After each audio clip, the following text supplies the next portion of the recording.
कहे हर हर महादेव।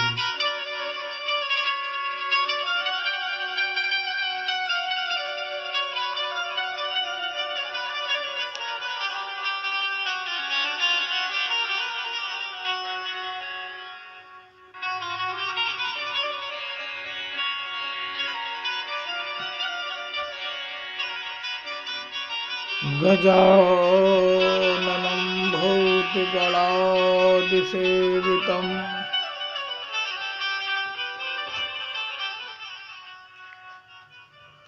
कपित्थजम्बूफलं चारुभक्षणम् उमासुतं शोकविनाशकारकम् नमामि विघ्नेश्वर पाद पंकजम।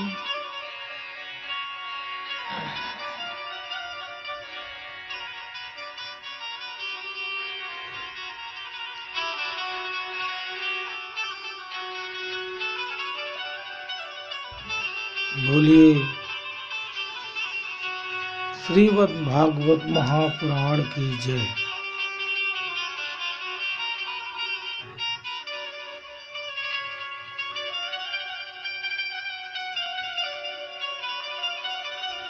जब जन्म जन्मांतर के पुण्य का उदय होता है,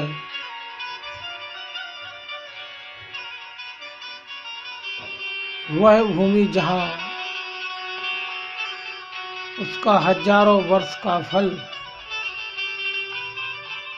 प्रकट होने वाला होता है, वहाँ श्रीमद् भागवत महापुराण की कथा होती है। वह व्यक्ति सुनते हैं। कुछ लोगों को यह चर्चा भजन ही अच्छा ही लगता। कहते हैं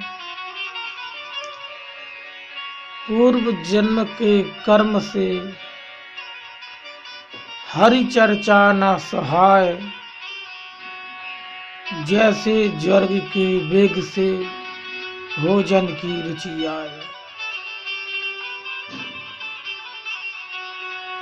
पूर्व जन्मों के जो अच्छे कर्म बुरे कर्म होते हैं, अच्छे कर्म यदि आपके होंगे, आपको भगवान में भजन में मन लगेगा, कथा में मन लगेगा। और बुरे कर्म होंगे तो ऐसी तो होती रहती है, कथा बार बार होती है। ये महात्मा जी आए सुना गए, वो पंडित जी आए सुना गए, चलती ही रहती। इस प्रकार व्यक्ति अपने विचारों में खोया रहता है। अंत तो गत्वा, अभी मालूम नहीं उसका आत्मा कहाँ जाती है, क्या करती है। बहुत ही दुख की बात है। हमारे नागा जी महाराज, महेश्वर गिरी जी महाराज भगवान के धाम को प्रस्थान कर गए। उनकी षोडशी भंडारा 19 तारीख को रखा गया है, दिसंबर में 2023। बहुत ही दिव्य आत्मा, भोली भाली। कोई भी कुछ कह दे, महात्मा जी हंसते ही रहते, हंसते ही रहते। कोई किसी से झूला छीन लो, पैसे निकाल लो, महात्मा जी हंसते रहते, भैया भैया। ऐसे महात्मा जी, ऐसे संत जो एक बार धराधर्म में को छोड़कर चले जाते हैं, बहुत क्षतिपूर्ण होती है। क्योंकि वैसे संत कोई बनना ही नहीं चाहता। किसी माँ बाप से कहो अपने बच्चे को संत बनाए, तो क्या बनाएगी? डॉक्टर बनाएंगे, इंजीनियर बनाएंगे, ठेकेदार बनाएंगे, कारीगर बनाएंगे, बेकार बनाएंगे, गरीब बनाएंगे, चोर बनाएंगे, डाकू बनाएंगे, लेकिन महात्मा कोई बनाना नहीं चाहता। हजारों जन्मों के पुण्य के पश्चात एक महात्मा की इस धराधमी पर उत्पत्ति होती है और कैसे ही वह इस राग में चला जाता है। यह उसके पूर्व जन्म के पुण्य होते हैं। लालच बस नहीं, भोजन तो उसे कहीं भी मिल रहा था, सादा था तो ही भोजन था।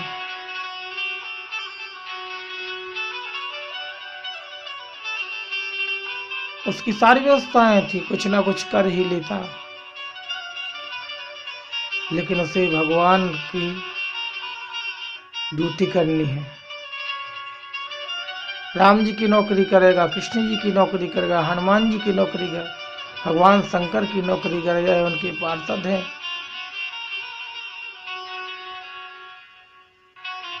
इसलिए बोलिए संत समाज की जय।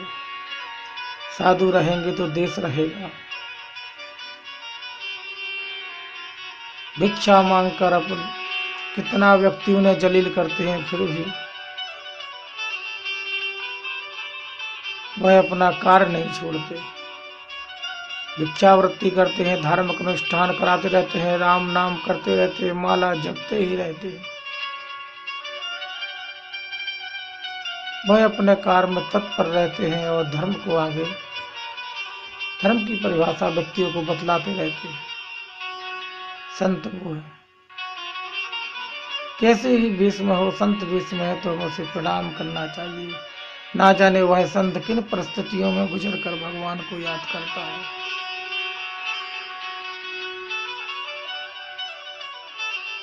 भगवान शंकर इतने भोले हैं, इतने भोले हैं। एक बार एक भगत एक कोठरी में चला गया, वहां शंकर का विग्रह था। कुछ लोग बाहर से कुंडी लगाकर चले गए, वह परेशान होता रहा। अंत में उसने अपना अंग वस्त्र निकालकर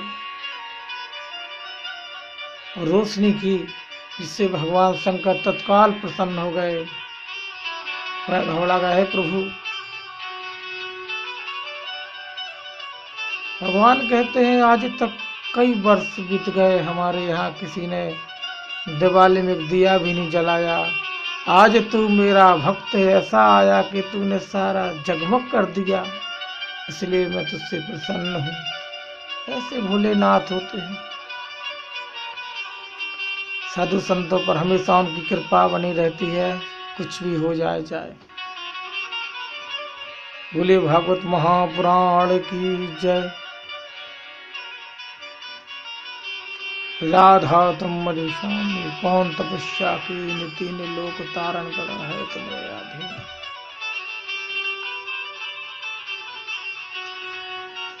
श्रीमद् भागवत कथा के प्रथम स्कंद का कथा चल रही है। 13वें अध्याय में प्रवेश कर रहे हैं। महात्मा विदुर जो कि भाई हैं धृतराष्ट्र के,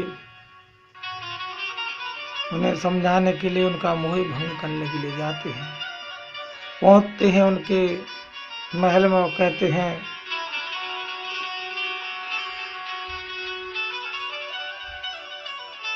धृतराष्ट्र तभी उनको देखकर प्रणाम करते हैं और बोलते हैं, हे महात्मा विदुर, युधिष्ठिर मुझे अपने पिता की तरह, वह गांधारी को माता की तरह समझता है, किंतु उनके ना रहने पर भीमसेन हमें खरी खोटी सुना जाता है। कहता है, बेटा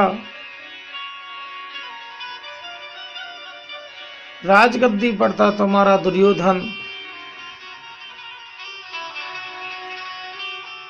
तब तुमने विष के लड्डू खिलाकर मेरे लिए भेजा। दूसरी बार लाक्षागृह में जलाकर भस्म कर देने का प्रपंच रचा। तुम्हारे जैसा पापी एवं अधर्मी शकल संसार में चिराग लेकर ढूंढने से भी नहीं मिलेगा। फिर धमकी देते हुए कहता है कि यदि तुम मेरी चुगली भ्राता युधिष्ठिर से करोगे तो खाने के लिए मार डालूंगा। उसकी कटु बातें सुनकर मुझे सहन नहीं होती। परमेश्वर की माया, कहीं धूप कहीं छाया। मन ही मन बुदबुदा उठे बुजुर्ग जी और सोचने लगे कि यह दुर्दशा हो रही है, फिर भी भौतिक सुखों को त्याग सकने का लालच नहीं छोड़ पा रहे। बुढ़ापा आने पर भी सांसारिक माया में लिप्त हैं, इसलिए इनको ज्ञान की राह दिखाकर प्रभु की भक्ति की तरफ ले चलो, यही उचित होगा।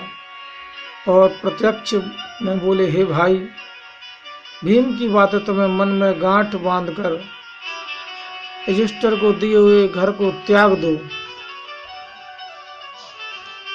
त्याग ही देना चाहिए तुम्हारे लिए, क्योंकि तुम्हारे जो पुत्र हैं, जिस तरह द्रौपदी का चीर हरण किया, तुम्हारे पुत्रों ने भीमसेन को विष देकर मारना चाहा, छल से युद्ध युधिष्ठिर का राज्य छीन लिया। ये सभी बातें अधर्म की परिचायक हैं।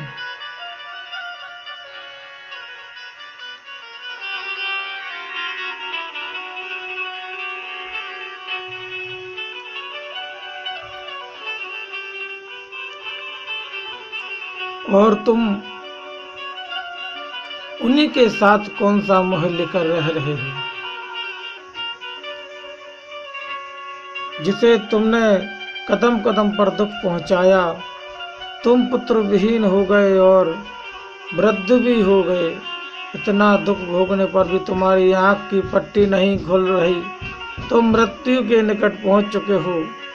जिन हाथों से तुम्हारे ज्येष्ठ पुत्र दुर्योधन को अकाल मृत्यु की गोद में डाल दिया, उन्हीं हाथों से रोटी खाते हुए तुम्हें लज्जा का अनुभव होना चाहिए। जैसे लाठी मारने से कुत्ता दूर भाग जाता है, किंतु रोटी का टुकड़ा दिखाने पर अपनी सारी पीड़ा भूलकर दुम हिलाता हुआ वापस आकर रोटी के टुकड़े को खा लेता है, ठीक वही गति तुम्हारी है। अब भी तुम्हारे मन में जीने की इच्छा बनी हुई है। धृतराष्ट्र को ज्ञान का उपदेश देते हुए बुजुर्ग जी बोले, यह मृत्यु लोक है। धरती पर जन्म लेने वाली हर वस्तु को एक दिन नष्ट हो जाना है, चाहे वह जीवधारी हो या निर्जीव। अतः तुम भी माया मोह को त्याग कर उत्तराखंड चले जाओ और प्रभु की भक्ति में अपना बाकी समय गुजार दो। यह जन्म तो तुम्हारा बिगड़ ही चुका है, कम से कम अगले जन्म को बिगड़ने से बचा लो। प्रभु की कृपा हुई तो बार बार इस आवाजाही वाले कष्टदायी जीवन से मुक्ति होकर मोक्ष प्राप्त कर लोगे। तब धृतराष्ट्र बोले, हे बुजुर्ग जी, आपकी ज्ञान भरी वाणी ने हमारी अंतरात्मा को जगा दिया है, किंतु हम विवश हैं। हम पति पत्नी नेत्रहीन है, उत्तराखंड कैसे पहुंच सकते हैं। तब बुजुर्ग जी बोले, तो हमारे भाई हो, तुम्हारी सेवा करना हमारा कर्तव्य है। जब तक तुम जियोगे तब तक मैं तुम दोनों की सेवा करूंगा। तब धृतराष्ट्र एवं गांधारी बुजुर्ग जी के कथा अनुसार आधी रात को बुजुर्ग जी के साथ घर से निकल गए। आगे आगे धृतराष्ट्र का हाथ पकड़कर बुजुर्ग जी चल रहे थे। धृतराष्ट्र को हाथ को पकड़कर गांधारी इस तरह ये रातों रात चलते हुए हस्तिनापुर से बहुत दूर निकल गए। उधर प्रातःकाल में स्नान आदि से निवृत्त होकर नियमानुसार राजा युधिष्ठिर माता पिता को प्रणाम करने गए। तो घर सूना देखकर अत्यंत दुखी हुए और विचार करने लगे कि शायद मुझे अनजाने में कोई अपराध हो गया अथवा पुत्रों के शोक में व्याकुल होकर वे गंगा में जाकर डूब मरे और व्याकुल होकर स्वयं रोने लगे। फिर संजय के पास जाकर पूछने लगे कि आपने मेरे माता पिता को कहीं जाते हुए देखा है, जिन्होंने मुझे बड़े प्यार से पाला था। संजय ने कहा, मुझे कुछ नहीं मालूम। हाँ, विदुर जी उनके कुछ बातें अवश्य कर रहे हैं, जिससे मुझे लग रहा है कि उन्हीं के साथ वह चले गए।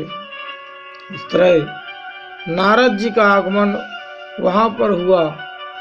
युधिष्ठिर के उन्हें प्रणाम कर किया और सादर सत्कार के पश्चात विकल होकर कहने लगे, हे देवर्षि, मेरी माता गांधारी और पिता धृतराष्ट्र ना जाने कहाँ चले गए। उन्हें कोई हिंसक जानवर वन में खा जाएगा। मुझे ऐसा प्रतीत होता है वे दर दर भूख प्यास से व्याकुल होकर भटक रहे होंगे। आपने मुझ महान कृपा की और इस संकट की घड़ी में पधारे। हे धर्मराज, युधिष्ठिर को संबोधित करते हुए नारद जी बोले, इस नश्वर शरीर का मोह क्यों करते हो? यह मृत्यु लोक है, यहाँ किसी को रहना नहीं है। कहावत है कि आया है सो जाएगा, राजा रंक फकीर। इसलिए तुम उनकी चिंता कदापि ना करो एवं सुख दुख परमेश्वर के हाथ की चीज है। जिस तरह खेलते समय बालक इकट्ठा हो जाते हैं और खेल समाप्त होते ही अलग होकर अपने अपने घरों को चले जाते हैं, ठीक वही काम श्री हरि नारायण का है। हम मनुष्य उनके हाथ से बने हुए खिलौने मात्र हैं। तो अपने विचार से तर्क लगाओ कि जब बालक माँ के गर्भ में रहता है तो उसे खाना कौन देता है? पृथ्वी पर निवास करने वाला मनुष्य सदा मोह माया के बंधन में परमेश्वर की इच्छा से जकड़ा रहता है और यह सोचता है कि वह मेरा बेटा है,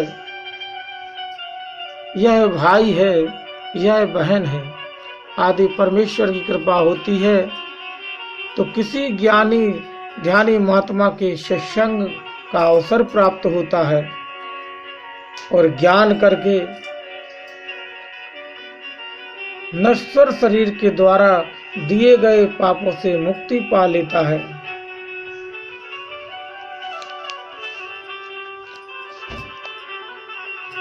इसलिए हे धर्मराज युधिष्ठिर, तुम उनकी चिंता ना करो। विदुर जी से ज्ञान पाकर वे तप करने के लिए चले गए हैं।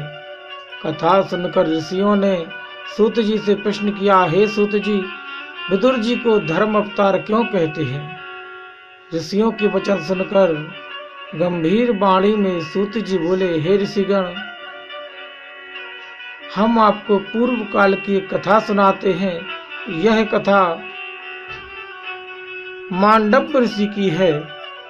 एक बार मांडव ऋषि पर झूठी चोरी का आरोप लगाकर राजा से फांसी दिलवा दी। ऋषि मांडव को जब यमराज को धर्मराज कहते हैं, लिखने का तात्पर्य युवराज से है, यमराज से है। धर्मराज के पास ले गए तो ऋषि ने धर्मराज से पूछा, हे धर्मराज, अपनी जानकारी के अनुसार आज तक मैंने पाप नहीं किया, कोई बुरा काम नहीं किया, और फिर राजा ने हमको फांसी क्यों दी? तब धर्मराज बोले, हे ऋषि श्रेष्ठ, आपने बचपन में एक टिड्डे को कांटे की नोक चुबाकर मार डाला था। उस पाप के बदले तुम्हें फांसी हुई है। यह सुनकर मांडव ऋषि क्रोधित हो गए और बोले, हे धर्मराज, आप झूठे ही धर्मराज कहे जाते हो। आपने मेरे साथ घोर अन्याय किया है। बचपन अज्ञानता का काल होता है और अज्ञानता में किया गया कार्य पाप की श्रेणी में नहीं आता। बचपन में पुण्य एवं पाप का ज्ञान अगर होता तो बचपन क्यों कहा जाता। तुमने बिना अपराध मुझे फांसी दिलवाई। मैं तुम्हें श्राप देता हूँ, अगले जन्म में दासी पुत्र बनो। उसी श्राप से ग्रसित होकर मृत्यु लोक में अवतार लेकर 100 वर्ष तक धर्मराज दासी पुत्र विदुर के रूप में जीवित रहे। यही कारण था विदुर जी अत्यंत धर्मात्मा बने। बोलिए भागवत महापुराण की जय।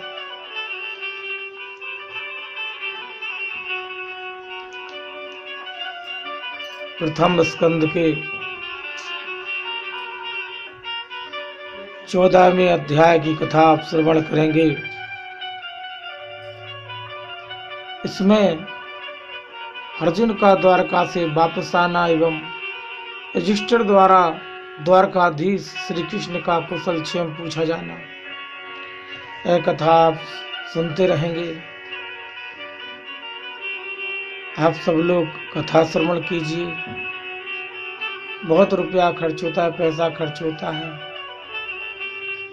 लेकिन जब आत्मा हो तो कुछ खर्च नहीं होता। भगवान की कथा, भगवान ही सभी कुछ देने वाले हैं। उनके बगैर पत्ता भी नहीं हिलता। उन्हें जितना देना होगा देते जाएंगे, देते जाएंगे, देते जाएंगे। नहीं देना होगा तो आप कुछ नहीं कर पाएंगे। बोलिए वृंदावन बिहारी लाल की जय।